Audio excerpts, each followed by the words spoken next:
Assalamualaikum warahmatullahi wabarakatuh. Perkenalkan, kami dari kelompok 10, yaitu kami membuat aplikasi manajemen keuangan pribadi bernama SafeFriend. Perkenalkan, saya Agam Andika dengan NIM 22151101. Memperkenalkan saya. Muhammad Jawri Kutubi dengan NIM 2151121. Saya Rida Setiaji dengan NIM 22151198. Nah, ya. Baik, di sini saya akan menjelaskan mengenai aplikasi pencatatan keuangan atau SafeFriend yang kami buat. Merupakan aplikasi yang muncul sebagai solusi untuk mengatasi masalah dalam pengelolaan keuangan pribadi. Identifikasi masalah melibatkan kesulitan mencapai tujuan keuangan, kurangnya pemahaman dan pengelolaan keuangan, pemborosan dalam kehidupan sehari-hari, kompleksitas pencatatan hutang dan piutang, dan kesulitan dalam monitoring transaksi. Aplikasi yang kami buat ini, yaitu SafeFriend, bukan hanya sekedar alat bantu, melainkan menjadi mitra setia bagi pengguna dalam memahami dan mengelola keuangan pribadi dengan lebih efisien. Tujuan utama dari SafeFriend adalah membantu pengguna mencapai target keuangan mereka dengan lebih efektif melalui pencatatan keuangan sehari-harinya. Fitur aplikasi ini dirancang untuk tidak hanya mencatat pemasukan dan pengeluaran, tetapi juga mengurangi pemborosan dalam kehidupan sehari-hari dengan cara kesadaran dari pengguna untuk memantau catatan pemasukan dan pengeluaran. Kemampuan SafeFriend dalam pengelola pencatatan hutang dan pemberian pinjaman memberikan manfaat yang cukup besar dengan menyederhanakan pemantauan hutang dan piutang bagi pengguna. Di sini saya akan menjelaskan mengenai 9 prinsip GRASP ya pada satu materi. Nah, jadi dalam 9 prinsip GRASP kami menerapkan 6 diantaranya. Yang pertama ada information expert, di mana setiap kelas atau controller itu memiliki tanggung jawab tersendiri. Nah, untuk penerapan kasus kami, kelas transfer controller ini ya bertanggung jawab sebagai operasi curut transfer saldo. Terdapat view ya di sini tuh ada view atau index, terus ada tambah, terus ada ubah ya di sini, terus ada hapus dan tanggung jawab lainnya. Nah, selanjutnya ada kreator. Jadi kreator itu suatu kelas A menciptakan kelas lain.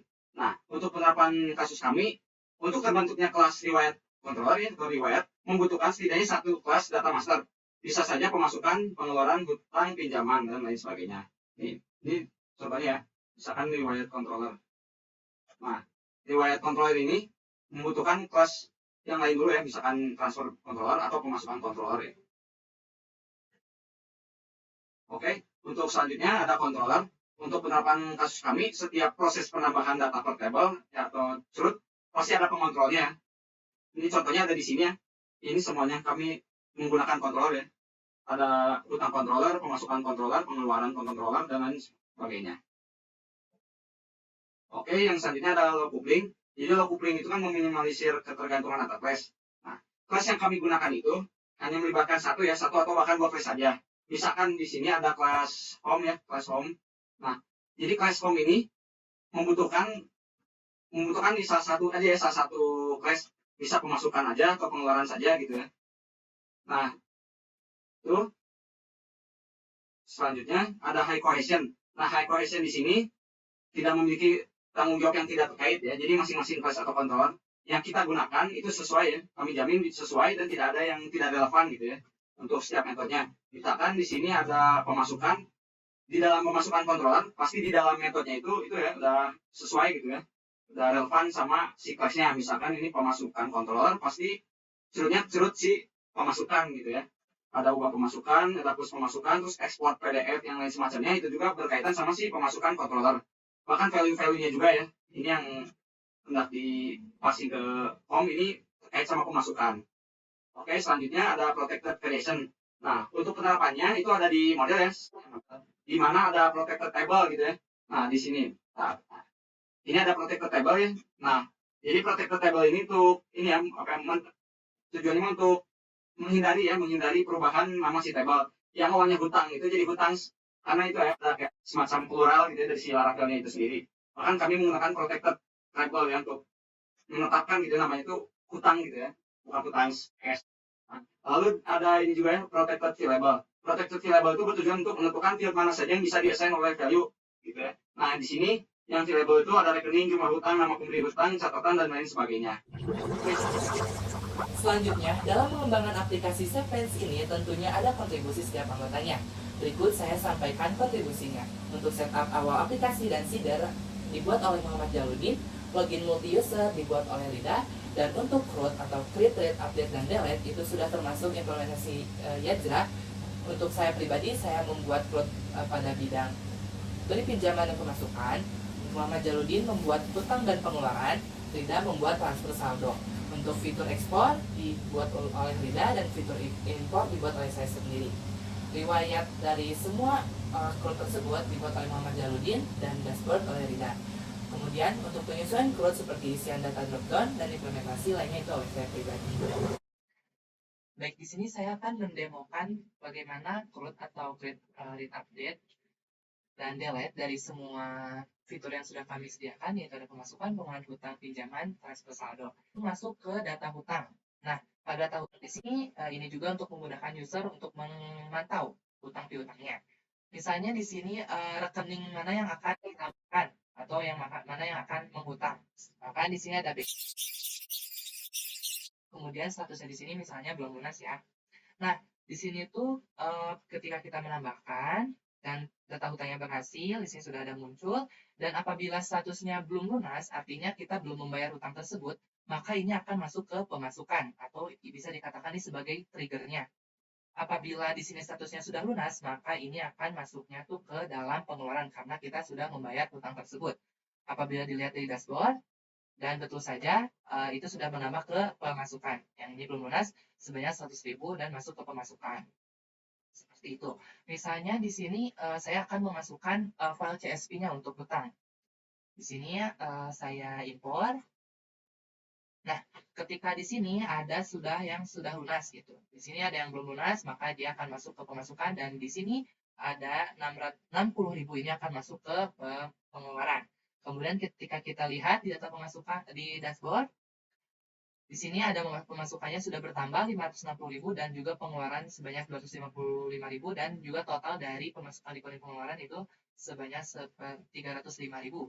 Dan di sini ada pie-nya atau chart-nya, kita bisa melihat dari total sudah lunas dan belum lunas itu seperti apa itu ya. Baik, sekarang saya akan memaparkan sedikit tentang logging dari Laravel. Logging ini adalah mekanisme perekaman seluruh aktivitas yang dilakukan oleh sistem selama aplikasi Laravel yang kita buat itu berjalan. Dan untuk Laravel sendiri ini sudah secara default menggunakan logging karena merupakan karakteristik dari framework berbasis objek ya. Jadi untuk lokasi loggingnya sendiri dapat ditemukan di directory storage logs laravel.log, dan kita coba buka sekarang. Saya akan memaparkan sedikit. Jadi untuk logging dari laravel.log ini merekam segala sesuatu aktivitas yang muncul setiap aplikasi kita sedang running atau berjalan.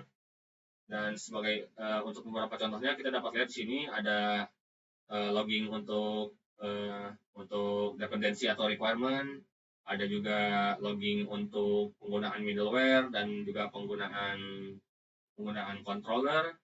Kemudian ada juga routing dari Yajra data table, itu setiap kita melakukan operasi dari data table di data master yang sudah dibuat. Kemudian tak hanya itu, logging ini juga merekam exception atau error jika terjadi kegagalan dalam sistem. Baik, selanjutnya saya akan membahas tentang seeder untuk data master. Untuk sistem kami sudah menyediakan 1000 seed data untuk setiap data master, seperti yang dapat dilihat di layar.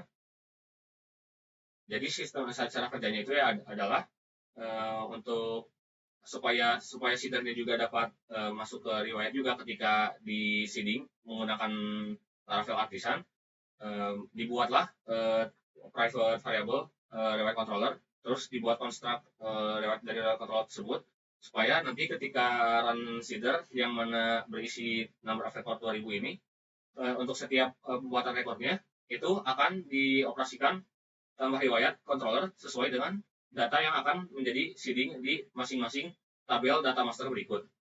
Seperti yang dapat dilihat di layar sekarang, contohnya untuk tentang seeder, tambah riwayat dengan kode HTG itu untuk mewakili hutang, kemudian ditambahkan dengan ID dari hutang tersebut. Terus atribut-atributnya tadi yaitu tanggal, waktu, dan juga ya, user ID. Dan user ID di sini dibelah menjadi dua untuk setiap looping dari number of records. Untuk untuk number of records yang genap itu jadi milik user dengan ID 2, sementara yang ganjil untuk user ID 1. Gitu. Dan hal yang sama juga untuk seeder-seeder yang lainnya.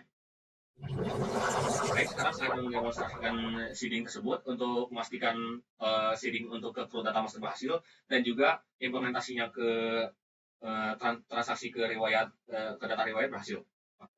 Di sini seperti yang kita lihat ya, di sesi terakhir kita hanya ada 2 transaksi yang saya masukkan di contoh sebelumnya. Kemudian dapat dilihat sekarang untuk setiap data table itu ada 1000 entry, karena tadi kita buat per data table itu ada 2000 dan dibagi 2 per user, sehingga untuk setiap data pemasukan, pengeluaran, hutang, pinjaman, dan transfer saldo semuanya sama-sama memiliki 1000 entry. Ini menandakan bahwa seedingnya berhasil diterapkan untuk root data master. Kemudian tidak hanya di root data master, jika kita lihat sekarang di riwayat transaksi, data-data seeding tadi juga masuk ke riwayat transaksi ini yang menandakan bahwa transaksi data melewati seeding itu berhasil dilakukan dan dapat dilihat ada sampai 5000 entry. Oke, saya di sini akan menjelaskan suatu ini ya, ekspor PDF ya, ekspor PDF pada masing-masing data. Nah, itu ya. Nah, ada di sini ya kuncinya ada di sini. Nah, terus untuk bantunya gitu, alat bantu PDF, kami menggunakan ini ya, DOM PDF ya, agar bisa ekspor sebagai PDF. Nah, untuk ekspor Excel itu kurang lebih sama yang ekspor PDF ya, karena kami menggunakan library yang sama, yaitu yang mat website itu. Oke. Nah, sekarang saya akan mendemonstrasikan nih bagaimana cara save Excel atau save PDF gitu ya. Nah, yang pertama, ini kan datanya sudah ada banyak. Nah, kita pencet saja save Excel. Otomatis akan tampilan download ya. Kita save saja di mana saja. Dan save PDF juga ya. Ini hasilnya ya. Ini hasil ekspor sebagai PDF. Jadi ini outputnya itu udah sesuai sama ID user ya. Ini bisa dilihat ID usernya 2 ya. Sesuai sama ID yang kita login. Terus ini status, jam jatuh tempo, dan lain sebagainya. Ini sudah sesuai ya. Nah, selanjutnya saya akan melihatkan ekspor sebagai Excel-nya ya. Oke. Ini hasil output sebagai Excel ada di sini ya. Ini sama saja dengan PDF, hanya saja yang bedanya itu ekstensinya aja ya. Kalau ini bisa buka di Excel, kalau yang PDF bisa dibuka di PDF gitu ya. Oke. Saya akan menjelaskan bagaimana kita itu menerapkan suatu Yajra Data Tables. Nah, tapi saya akan menjelaskan terlebih dahulu Yajra Tables ya. Jadi Yajra Tables itu suatu plugin ya, plugin pembantu si Data Tables itu sendiri. Nah, untuk implementasinya hanya membutuhkan satu fungsi ya, namanya Data Table. Atau ini sebenarnya bebas ya, mau apa aja. Nah, letak perbedaannya kita itu hanya ini ya, mendefinisikan suatu kolom ya, kolom apa saja yang dibutuhkan. Misalkan di sini ada ID, status, jam jatuh tempo, dan lain semacamnya. Nah, habis itu kita ini ya, memanggil suatu data ya menggunakan model Eloquent ya. Di sini hutang select ya. Kita itu akan di-assign ke satu variabel data. Nah, lalu untuk returnnya, hasil returnnya itu kita hanya menuliskan ini saja. Nah, data tables of data di sini ada URL-nya untuk edit ya, edit sesuai dengan ID kita, URL hapus, dan option. Nah, untuk memanggilnya itu kita ini ya disisipin sama JavaScript. Nah,